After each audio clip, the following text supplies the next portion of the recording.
Radhe Radhe everyone. आज की video में हम जानेंगे कि नवरात्रि के दिनों में लड्डू गोपाल की सेवा कैसे करनी है। नवरात्रि में लड्डू गोपाल क्या अन्न का भोग लगा सकते हैं या माता रानी की चौकी पे क्या लड्डू गोपाल को हम विराजमान कर सकते हैं। इन नवरात्रि में हम लड्डू गोपाल को 9 दिनों तक सेवा कैसे करेंगे, आज की वीडियो में संपूर्ण जानकारी आपको देने वाली हूँ, तो वीडियो को अंत तक जरूर देख लीजिएगा। फ्रेंड्स, नवरात्रि में 9 दिनों तक माता रानी का पूजन विधि विधान से किया जाता है। हमारे यहाँ हिंदू धर्म में माता दुर्गा का बहुत ही उत्साह के साथ हम उनका यह महापर्व बड़े ही धूमधाम से मनाते हैं, जिसे हम नवरात्रि बोलते हैं। तो चैत्र नवरात्रि आने वाली है और चैत्र नवरात्रि में 9 दिनों तक लड्डू गोपाल की हमें सेवा कैसे करनी है, हमारे घर पे विराजमान बाल गोपाल की हम सेवा या फिर उनका स्नान कैसे कराएंगे, उनको भोग क्या क्या लगाएंगे। तो देखिए, यहाँ पे लड्डू गोपाल को मैंने जगा लिया है। जगाने के बाद हम इस तरह से हम जल का या दूध का भोग लगा के थोड़ी देर रहने देंगे, क्योंकि उस दिन माता रानी की भी पूजा की जाती है। विधि विधान से उनका अलग से या मंदिर में कलश स्थापना और ज्योति जलाई जाती है। विधि विधान से उनका पूजन किया जाता है। तो इतना समय नहीं मिल पाता है हमें, तो हम अपने लड्डू गोपाल को सुबह सुबह जगा के इस प्रकार से स्नान आदि करा के उनको रेडी कर लें, या फिर माता रानी की पूजा करने के बाद इस तरह से लड्डू गोपाल को स्नान या फिर बीच बीच में, क्योंकि माता रानी की जो पूजा होती है वो शुभ मुहूर्त में ही कलश की स्थापना की जाती है। तो यहाँ पे मैंने लड्डू गोपाल को जल का और दूध का भोग लगा दिया है, क्योंकि सुबह उठते ही मैं अपने कान्हा को सबसे पहले जल का भोग लगाती हूँ, उसके बाद फिर किसी और का। तो यहाँ पर मैंने जल ले लिया है, नॉर्मल जल ही लिया है स्नान के लिए। गुनगुना जल हमने काफी दिनों से बंद कर दिया है। इस तरह से हमने स्वास्तिक बना लिया है चंदन का। इसी पात्र में हमने लड्डू को विराजमान कर लिया है। आप सुबह सुबह सेवा कर सकते हैं। माता रानी की पूजा करने के बाद भोग लगा के इस तरह से स्नान आदि करा सकते हैं। और अब बात करते हैं कि क्या 9 दिनों तक हमारा व्रत रहेगा, तो क्या हम लड्डू गोपाल को अन्न का भोग लगा सकते हैं। तो देखिए, लड्डू गोपाल जो होते हैं ना, बाल स्वरूप में हमारे घर पे विराजमान होते हैं, और कोई भी देवी देवताएं जो होते हैं ना, वो व्रत नहीं करते हैं। हाँ, आप चाहे तो शुद्ध सात्विक भोजन हम वैसे भी उनको कराते हैं। इस प्रकार आप शुद्ध सात्विक भोजन उन्हें कराएं। लड्डू गोपाल को इस तरह से जगा लें, उनको अच्छे से स्नान करा के उनको अच्छे से हम पोंछ के वस्त्र धारण करा देंगे।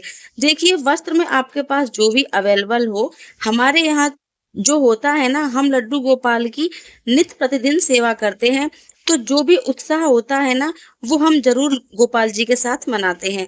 कोई भी त्योहार व्यवहार होता है ना, तो लड्डू गोपाल के साथ बहुत ही उत्साह के साथ मनाते हैं। इस तरह से लड्डू गोपाल को हमने स्नान करा दिया है, उनको अच्छे से पोंछ लिया है। अच्छे तरीके से पोंछने के बाद, क्योंकि थोड़ा सा भी अगर पानी रह जाता है विग्रह पे तो काले पड़ने लगते हैं, हल्के हाथों से हम उनको पोंछ लेंगे। नवरात्रि में जिस कलर के कपड़े आप चाहें उनको पहना सकते हैं। 9 दिनों में कौन कौन से कलर लड्डू गोपाल को पहनाए जाते हैं, माता रानी के पसंदीदा कलर हैं जो कि आपको उसी प्रकार से पहनने चाहिए। अच्छे से हम उनका श्रृंगार कर देंगे और 9 दिनों में आप तरह तरह के पकवान का भोग लगा सकते हैं। अन्न की मना नहीं है, ये बात तो क्लियर हो गई। श्रृंगार करने के बाद हम उनको विराजमान कर लेंगे। मोर पंख जरूर लगाइएगा, उनको वंशी जरूर दीजिएगा। मतलब जितना आप डेली सेवा करते हैं, हम उनकी करते हैं ना, उसी प्रकार से आपको कर लेनी है। और श्रृंगार के बाद आईना उनको जरूर दिखाइए, क्योंकि उनको भी तो पता चले कि उनकी सेविका है, माता है, बहन है, मतलब जो भी उनका भक्त है वो उनको कैसे रेडी करती है। तो आईना रोज दिखाइए। नवरात्रि में 2 दीपक, एक माता रानी के पास जलाएंगे और एक लड्डू गोपाल के पास जलाएंगे, क्योंकि माता रानी के पास आप चाहें तो लड्डू गोपाल को विराजमान कर दीजिएगा। चौकी के पास अगर जगह है तो जरूर वहीं पर विराजमान करिएगा, क्योंकि माता रानी की चौकी एक बार लग जाती है फिर उनको हिलाई नहीं जाती है। हो सके जगह हो तो विराजमान करिएगा। रात्रि में उनको उठा के शयन करा दीजिएगा। साथ में माता रानी के साथ लड्डू गोपाल की भी पूजा हो जाती है। माता रानी के भोग में लौंग के जोड़े का भोग लगाया जाता है और हमारे लड्डू गोपाल, हमारे ठाकुर जी को तुलसी का भोग लगाया जाता है। इस बात का जरूर ध्यान रखिएगा, क्योंकि माता रानी में लौंग का भोग ऐसा नहीं है कि चौकी पर विराजमान कर लिया और लड्डू गोपाल को भी हमने लौंग का भोग लगा दिया। ऐसा मत करना। माता रानी में लौंग का भोग लगाइए और लड्डू गोपाल को तुलसी का भोग लगाइए। जो भी आप माता रानी को भोग लगाएंगे ना, वही लड्डू गोपाल को भी भोग लगा सकते हैं, बशर्ते उसमें तुलसी पत्र दल होना चाहिए। फिर सभी को प्रेम पूर्वक धूप दीप दिखाकर आरती कर लेंगे। मंदिर में भी आरती पूजन कर लेंगे। देखिए, माता रानी के जो भक्त होते हैं ना, वो नवरात्रि बहुत उत्साह से मनाते हैं। यहाँ पर हमने आरती कर ली है। देखिए, ये नवरात्रि जो होती है ना, बहुत ही बड़ी नवरात्रि मानी जाती है। इसमें क्या होता है ना, हम जो होते हैं ना, भाग दौड़ में पड़ जाते हैं। तो देखिए, बहुत ही आराम के साथ हम माता रानी की भी पूजा कर लेंगे, लड्डू गोपाल की भी पूजा कर लेंगे। जिसकी भी पहले पूजा करना चाहें आप कर सकते हैं, क्योंकि दोनों ही हमारे लिए एक समान है। इस प्रकार से हमने नवरात्रि का पूजन इस प्रकार से कर लिया है। आशा करती हूँ आप लोगों को मेरी ये वीडियो पसंद आई होगी।